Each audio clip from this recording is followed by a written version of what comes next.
Bonjour, aujourd'hui j'ai choisi de vous parler du psaume 56. Je voudrais le mettre en lien avec la Semaine Sainte qui va bientôt s'ouvrir, parce que il me semble qu'il peut illustrer à la fois la descente et la remontée. Mais commençons par le lire. Pitié mon Dieu, pitié pour moi. En toi je cherche refuge. Un refuge à l'ombre de tes ailes, aussi longtemps que dure le malheur. Je crie vers Dieu le Très-Haut, vers Dieu qui fera tout pour moi, du ciel qu'il m'envoie le salut. Mon adversaire a blasphémé, que Dieu envoie son amour et sa vérité. Je suis au milieu de lions et gisant parmi des bêtes féroces. Ils ont pour langue une arme tranchante, pour dents des lances et des flèches. Dieu, lève-toi sur les cieux, que ta gloire domine la terre. Ils ont tendu un filet sous mes pas, j'allais succomber. Ils ont creusé un trou devant moi, ils y sont tombés. Mon cœur est prêt, mon Dieu, mon cœur est prêt. Je veux chanter, jouer des hymnes. Éveille-toi, ma gloire. Éveillez-vous, harpe, cithare, que j'éveille l'aurore. Je te rendrai grâce parmi les peuples, Seigneur, et jouerai mes hymnes en tout pays. Ton amour est plus grand que les cieux, ta vérité plus haute que les nues.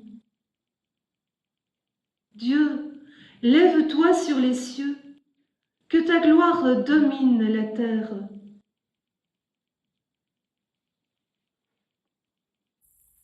Fais-moi grâce. Juste un petit mot sur ce tout premier mot du psaume. Pitié, mon Dieu, pitié pour moi. Ce mot qu'on traduit régulièrement, presque toujours par pitié, contient en fait la racine du mot grâce. Il serait mieux traduit par fais-moi grâce. C'est beaucoup plus positif tout de suite. Ce mot de pitié, qui est un peu condescendant en français, rappelle en fait la grâce de Dieu. C'est la grâce qui a le premier mot. Une descente et une remontée. Quand je regarde le psaume comme un ensemble, la première chose que je vois, c'est qu'il y a un refrain, un verset qui se répète.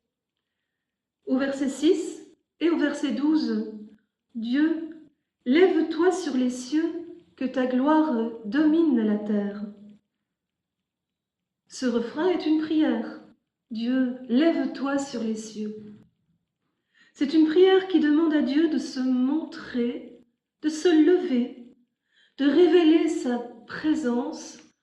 Dans le langage biblique, on dit sa gloire, à la fois au ciel et sur la terre, c'est-à-dire partout. Le début de ce psaume, avant le premier refrain, est une prière de supplication. Pitié, mon Dieu, pitié pour moi. Et puis le psalmiste va décrire pourquoi il en appelle à Dieu, pourquoi il le supplie. Il va décrire le mal dans lequel il est en train de s'empêtrer. La fin du psaume, au contraire, est une louange. Et la reprise du refrain à la fin du psaume a une toute autre couleur.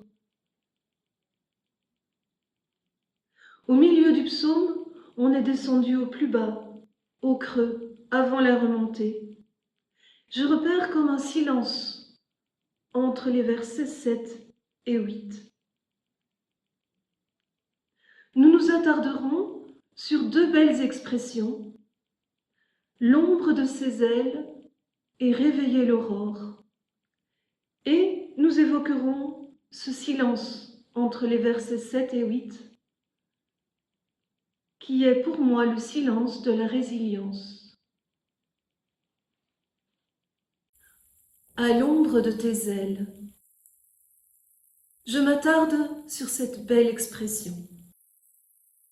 En toi je cherche refuge, un refuge à l'ombre de tes ailes, aussi longtemps que dure le malheur.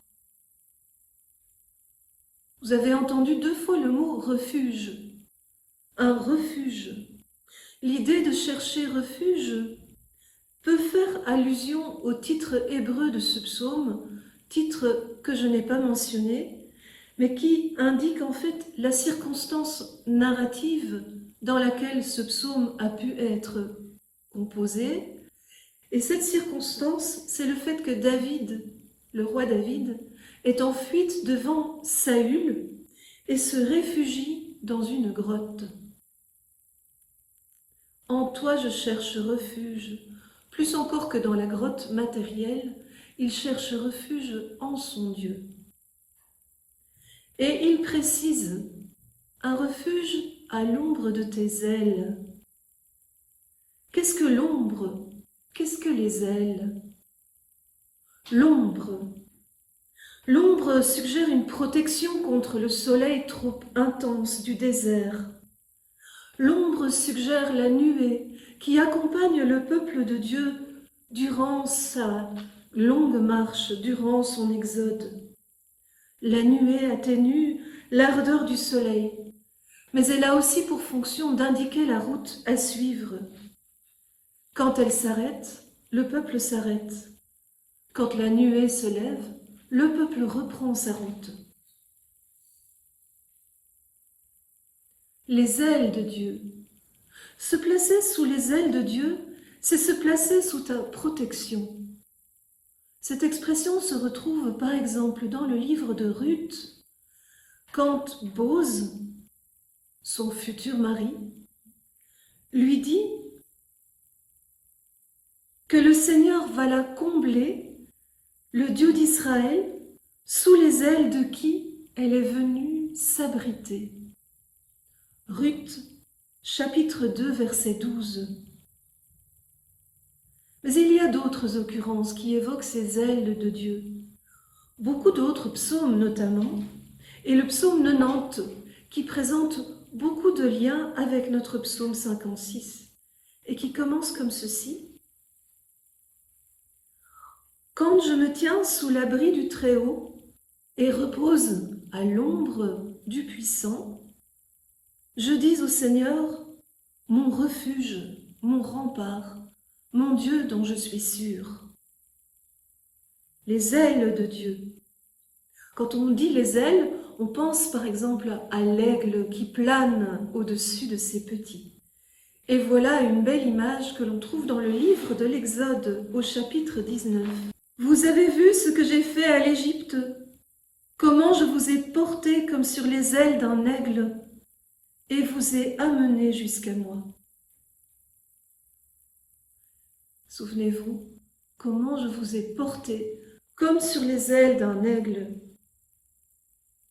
Cet aigle, on le retrouve plus loin dans le Pentateuque, à la fin, dans le cantique du Deutéronome, quand Moïse évoque la protection de Dieu sur son peuple en disant « Tel un aigle qui éveille sa nichée, il plane au-dessus de ses petits, il déploie son envergure, il le prend, il le porte sur ses ailes. Le Seigneur seul l'a conduit, pas de Dieu étranger auprès de lui. » C'est au Deutéronome chapitre 32, verset 11. Voilà pour l'aigle. Mais il y a aussi d'autres figures qui portent des ailes dans la Bible, et ce sont les kéroubim, ces anges, ces représentations angéliques qui sont utilisées pour protéger l'arche de l'Alliance. Ces kéroubim, dit le livre de l'Exode, ces kéroubim doivent avoir les ailes déployées vers le haut et protéger le propitiatoire de leurs ailes. Ils se feront face, le regard tourné vers le propitiatoire. Le propitiatoire, c'est le lieu où on fait appel à Dieu, Et c'est bien ce que Dieu dit quand il dit à Moïse, « C'est là que je te laisserai me rencontrer. Je parlerai avec toi d'au-dessus du propitiatoire, entre les deux kéroubim qui sont sur l'arche du témoignage. Là, je te donnerai mes ordres pour les fils d'Israël. » Exode, chapitre 25, les versets 17 à 22. Et donc ces ailes des chérubins, des kéroubim, sont vraiment le lieu où l'homme peut rencontrer Dieu. Il y a une troisième figure qui a des ailes dans la Bible, et c'est la poule qui protège ses poussins. Mais là, ça c'est une image qu'on trouve dans le Nouveau Testament, et où c'est Jésus qui se l'applique. Vous l'avez à la fois dans l'évangile de Luc et dans l'évangile de Matthieu. Par exemple, Luc, chapitre 13, verset 34. « Jérusalem, Jérusalem, toi qui tues les prophètes et qui lapides ceux qui te sont envoyés, combien de fois ai-je voulu rassembler tes enfants comme la poule rassemble ses poussins sous ses ailes, et vous n'avez pas voulu. » Le mal de la langue. Les versets 2 à 4 de notre psaume sont une demande. Je crie vers Dieu qui fera tout pour moi. Je demande qu'il m'envoie le salut, que Dieu envoie son amour et sa vérité. Et les versets suivants décrivent le mal dans lequel l'homme est en train de tomber, de s'empêtrer. Il le décrit d'une façon très, très imagée, en utilisant l'image des lions. « Je suis au milieu de lions, et gisant parmi des bêtes féroces. Ils ont pour langue une arme tranchante, pour dents des lances et des flèches. Ils ont tendu un filet sous mes pas, j'allais succomber. Ils ont creusé un trou devant moi, ils y sont tombés. » Entre ces versets 5 et ce verset 7 que je viens de vous lire, il faut intercaler le refrain dont j'ai déjà parlé. Donc le verset 5 décrit le mal subi.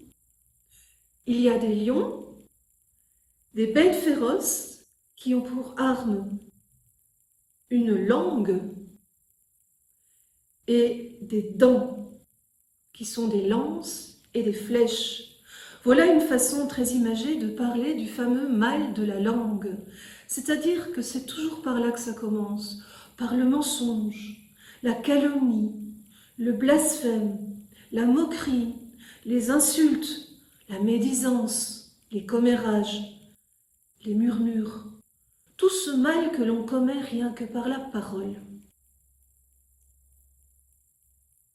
Le mal de la langue est une arme tranchante, et nous le savons, tout cela est très fort d'actualité. Tout commence par le mensonge qu'on peut répandre sur les réseaux sociaux à la vitesse de l'éclair.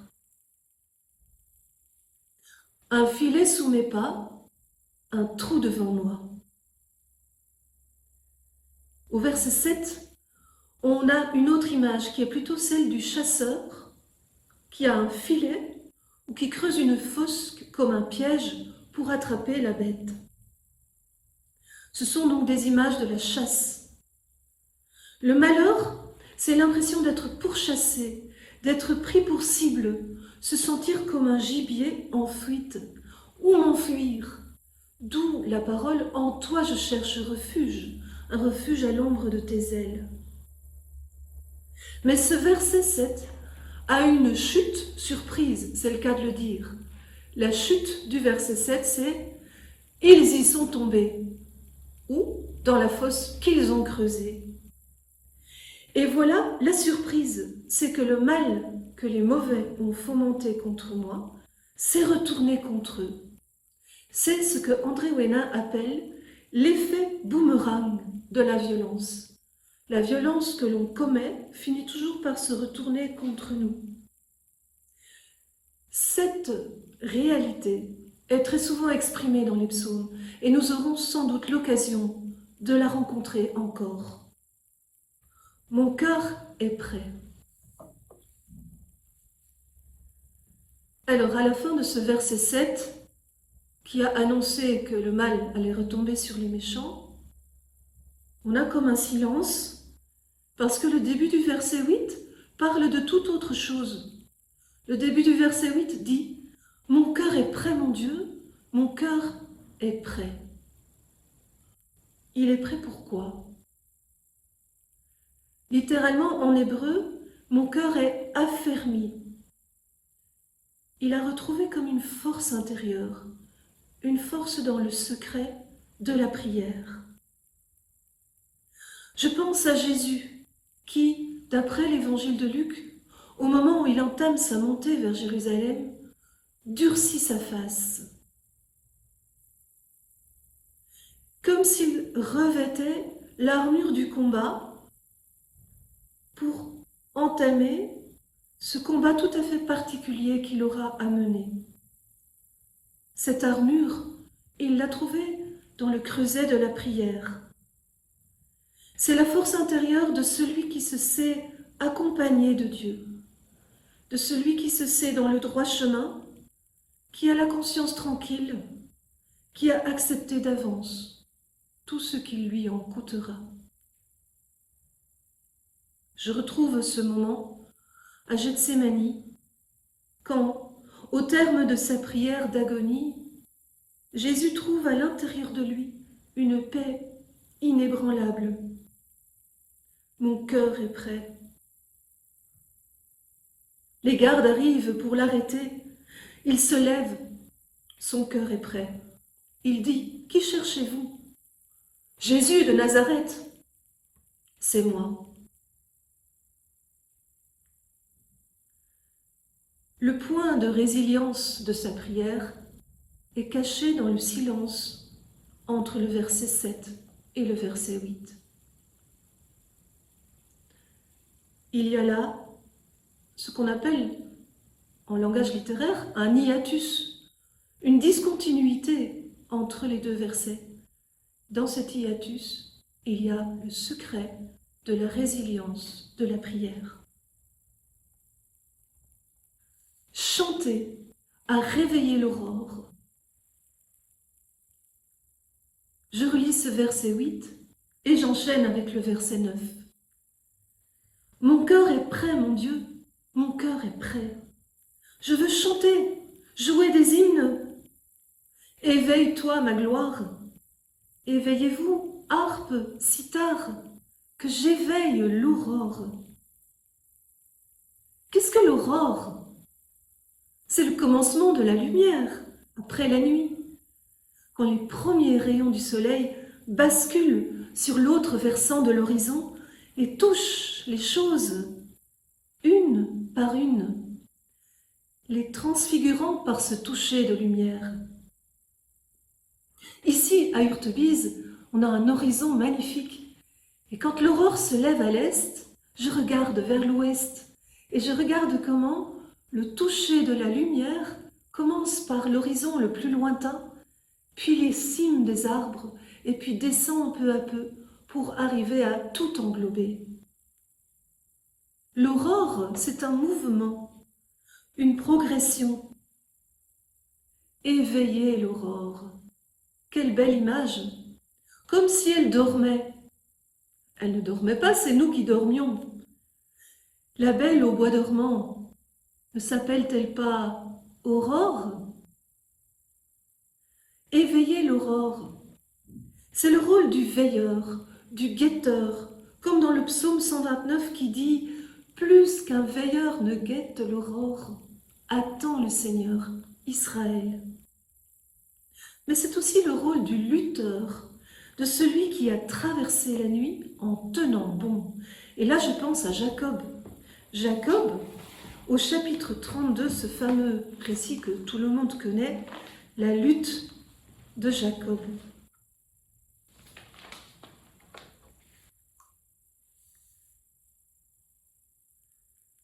Cette nuit-là, avec lui jusqu'au lever de l'aurore. L'homme, voyant qu'il ne pouvait rien contre lui, le frappa au creux de la hanche, et la hanche de Jacob se démit pendant ce combat. L'homme dit, « Lâche-moi, car l'aurore s'est levée. » Jacob répondit, « Je ne te lâcherai pas que si tu me bénis. » L'homme demanda, « Quel est ton nom ?» Il répondit, « Jacob. » Il reprit, « Ton nom ne sera plus Jacob, mais Israël, c'est-à-dire Dieu lutte, parce que tu as lutté avec Dieu et avec des hommes, et tu l'as emporté. » Jacob demanda, « Fais-moi connaître ton nom, je t'en prie. » Mais il répondit, « Pourquoi me demandes-tu mon nom ?» Et là, il le bénit. Jacob appela ce lieu Pénuel, c'est-à-dire face de Dieu. Car, disait-il, j'ai vu Dieu face à face, et j'ai eu la vie sauve. L'aurore symbolise ainsi la victoire du jour sur la nuit, la victoire de la vie sur la mort, la victoire du salut sur le péché. Elle porte la trace du passage de Dieu. Après avoir exploré ce mot « aurore », je comprends mieux le refrain du psaume 56 qui dit « Dieu, lève-toi sur les cieux, que ta gloire domine la terre. » Dieu doit se lever comme le soleil se lève au-dessus de l'horizon au moment de l'aurore. Dieu est comme un soleil qui se lève, qui touche toutes choses et qui nous transfigure. Sa gloire qui doit dominer la terre, c'est sa lumière, c'est la beauté de Dieu qui transfigure toutes choses. Dans notre psaume, éveiller l'aurore est associé au chant. C'est par le chant que je sors de la nuit.